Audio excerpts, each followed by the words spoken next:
Good maayong adlaw mga guys. So for today's video mga guys, ispritan ni mga guys ato ang maisan nga nay lubi. So maro ni tips nato mga boys, technique nato mga guys atong isulod og sako kay para dili siya mamatay or makubol nya spray nimo mga guys.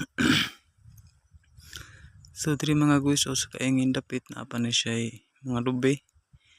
Kulang atong sako, so maman og spray na dirang gisud og sako mga guys. Kanina pud atong isulod.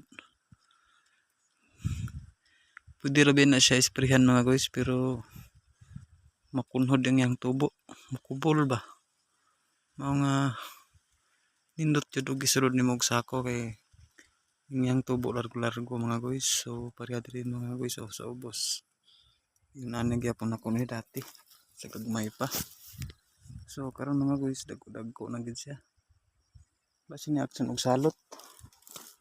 So napanis sila sa diri mga guys. Pakita na ko sa inyo mga guys. So mo na siya itong gamay nga kalubian mga guys. Ato ang maisan. Daghan kay bila-bila. So kita mamatay na siya no. So mga guys, bye bye o amping kanunay.